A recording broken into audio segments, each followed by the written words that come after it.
and welcome to History Made Simply, your one-stop history hop back in time, where each week we'll be uncovering history's secrets for you. Make sure to like this episode and don't forget to subscribe to our channel for weekly History Made Simply episodes. On today's episode, we're heading back to Renaissance Italy to learn how the ultimate math geek dropped out of college and, despite nearly becoming a priest, got thrown into jail by the Inquisition only to die under house arrest, while still managing to make a discovery that ended up changing the way we look at the stars forever. Let's learn about the life of Galileo Galilei. Galileo di Vincenzo Bonuete de Galilei, wow, what a mouthful, was born on February the 15th, 1564, in the Italian city of Pisa. He was the eldest child of Giulia Ammannati, the 24-year-old daughter of a wealthy merchant, and her much older husband, 42-year-old nobleman Vincenzo Galilei, himself a prominent lutenist, composer, and theorist who contributed significantly to the musical revolution that began the Baroque era. Despite being descended from aristocracy, the family weren't well off by any means, with Galileo being sent to a monastery to begin his studies rather than the private tutoring usually expected for children of his rank. Galileo's genius was apparent even in these early days, as he showed remarkable aptitude for mathematics, astronomy, and art as a boy. He even inherited his dad's great talent for music, especially the lute of course, which he supposedly mastered with a charm of style and delicacy of touch for one so young. His ability as an artist during his boyhood was so impressive that he seriously considered becoming a painter. As an adult, Galileo joined the prestigious Academy of Drawing Arts in Florence, and advised and even instructed some of the greatest painters of his time, including Artemisia Gentileschi, the daughter of Orazio Gentileschi, one of the 17th century's most important painters. He and Artemisia were great friends and remained pen pals for life. As we mentioned earlier, however, money was tight in the Galileo household, and these dreams sadly had to be tabled, and so little Galileo was shipped off to the monastery. As adaptable as ever though, he had a blast with the monks and wanted to join the clergy himself.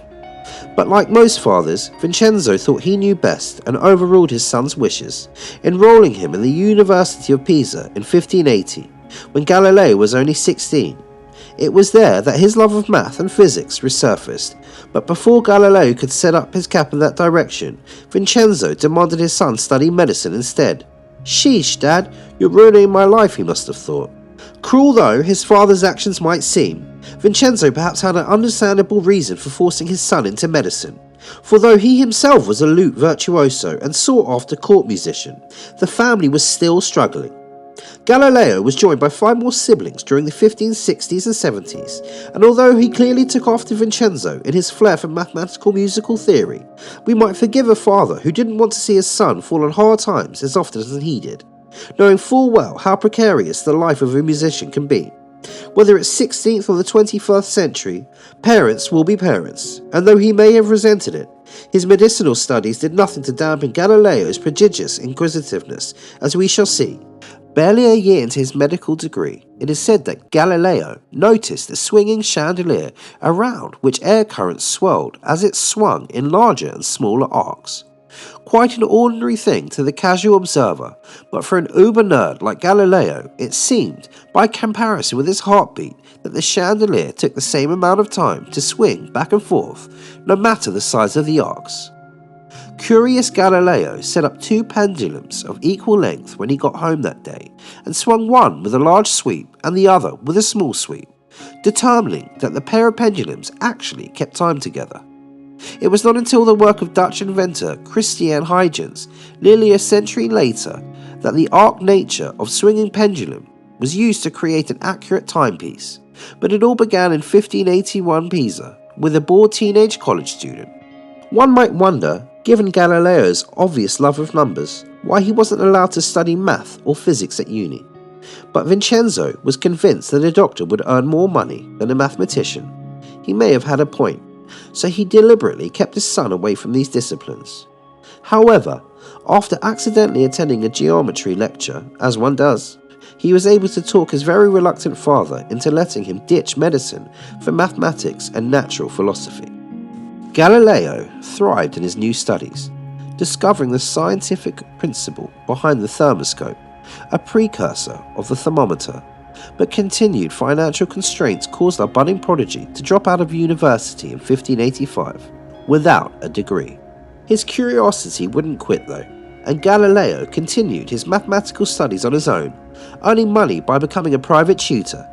During this time, he even managed to publish a small book on the design of hydrostatic balance, or timed water pump he had invented in 1586, which launched him to acclaim in the academic world. Quite the achievement, given the fact he wasn't even classes anymore.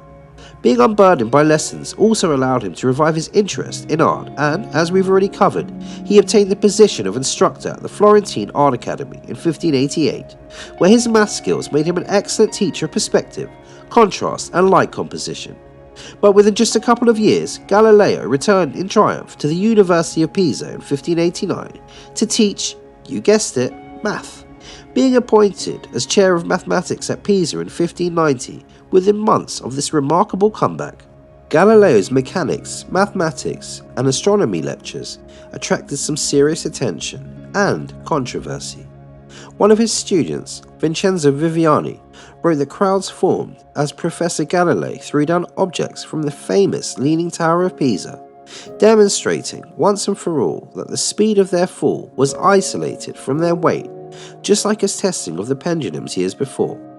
However, this theory was in direct contrast with accepted scientific notions at the time, and Galileo's work with velocity and gravity initiated vicious arguments with other academics who were insulted that the professor was undermining the very concepts he was assigned to teach.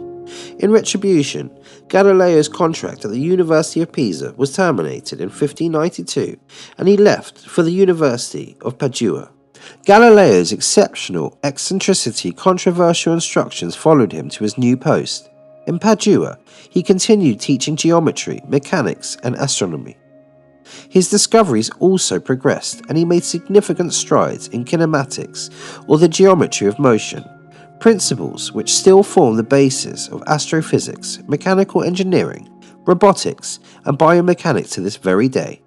Kinematics is even used to describe the motion of systems composed of joined parts, such as an engine, a robotic arm, or even the human skeleton. This wide range of applicability of his discoveries and observations is why Galileo is still remembered as a polymath or jack of all trades in almost any academic field, a true geekazoid. Controversy was not only limited to his professional life, as Galileo was not quite conventional in his private affairs either.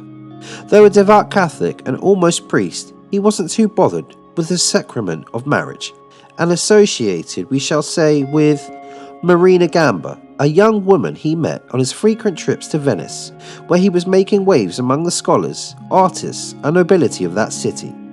She moved back to Padua with him and gave birth to 3 children over the course of their relationship: Virginia, born in 1600, Livia in 1601, and Vincenzo, who was born in 1606. Galileo was not named as the father on any of the 3 baptismal records. In fact, Virginia was described as daughter by fornication of Marina of Venice. With no mention of her father, on Livia's christening documents the name of the father was left out, and Vincenzo's birth papers announced father uncertain. Yikes! Seems the daddy issues he had with Vincenzo Sr. left an incredible mark on our dear professor friend. Galileo's position as a university instructor and his many friendships among the Venetian nobility probably made it unwise for him to officially acknowledge his children, since there are no surviving accounts of him and Marina having actually tied the knot.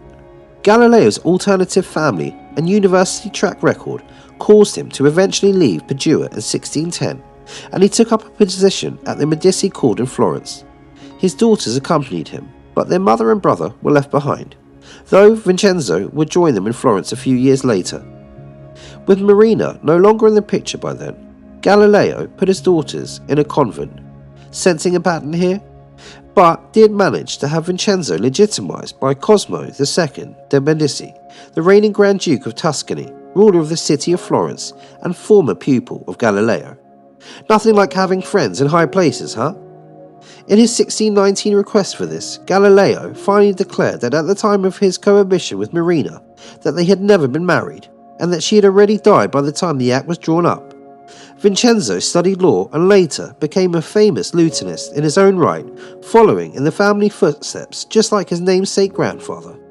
Galileo has gone down in history as the inventor of the telescope, but this is actually slightly inaccurate.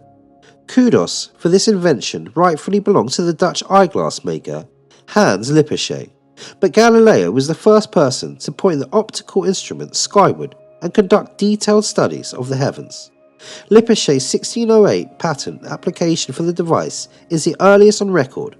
Nevertheless, because the Dutch government decided this initial telescope design was too easy to copy, no official patent was granted. In 1609, Galileo learned about the device and developed one of his own, significantly improving Lippershey's original tool. These newer telescopes were also a profitable side hustle for Galileo, who sold them to merchants who found them useful both at sea and as items of trade during the Age of Exploration. Later the same year, Galileo began pointing his new toy at the moon and discovered it had craters and mountains, debunking the common misconception that the moon's surface was perfectly smooth. This was possible because of his perfections of magnification, allowing him to make accurate charts which estimated the heights of the lunar mountains and the sizes of its craters. This was also put to good use by Cigoli, another painter friend of Galileo, who included a realistic depiction of the moon in one of his pieces, probably using his own Galilean telescope to make the observations. Our moon wasn't the only heavenly body observed by Galileo. On January the 7th, 1610, Galileo observed with his telescope 3 fixed stars, totally invisible, all close to the planet Jupiter and lying in a straight line through it. On January the 10th, he noted that one of them had disappeared, an observation which he attributed to it being hidden behind Jupiter. Within a few days, he concluded that they were actually orbiting Jupiter and that he had, in fact, discovered 3 of Jupiter's 4 largest moons. The 4th was discovered on January the 13th, and Galileo named this foursome the Medicean stars in honour of his patron and pupil Duke Cosimo II and his 3 brothers.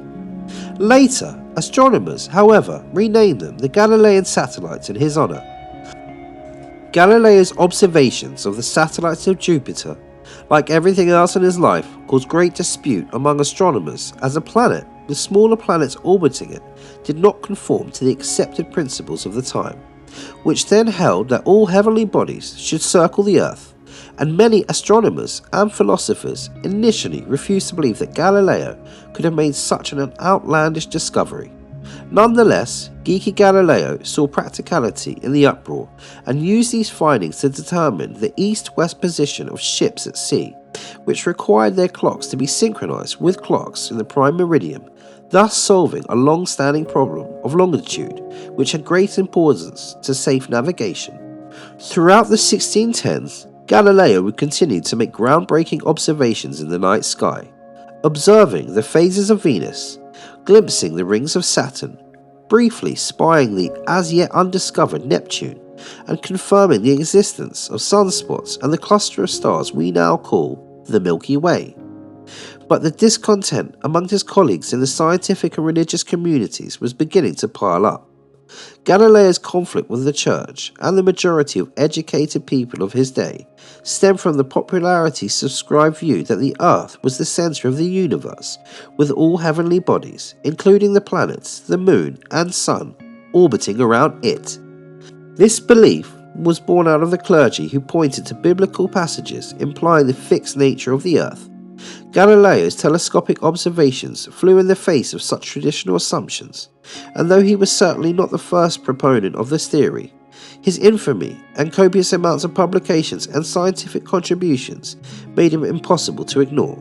So, the Church moved to silence him in the only way they could at this point, by having him interrogated, convicted as a heretic, and imprisoned by the Roman Inquisition in June 1633. His original life sentence was eventually commuted to house arrest, and Galileo lived out his final years at his home in the town of Arcetri, just outside Florence. Barred from seeing friends, remaining relatives, or publishing books, he nonetheless received visitors from around Europe, including philosopher Thomas Hobbes and poet John Milton. During his final decline, he even managed to smuggle out the manuscript for his last work about physics and mechanics. The book was published in Protestant Holland, beyond the reach of the Catholic Inquisition, in 1638, the same year Galileo went totally blind from decades of stargazing. He died on January the 8th, 1642, at age 77. He was buried in a side chapel at the Church of Santa Croce in Florence.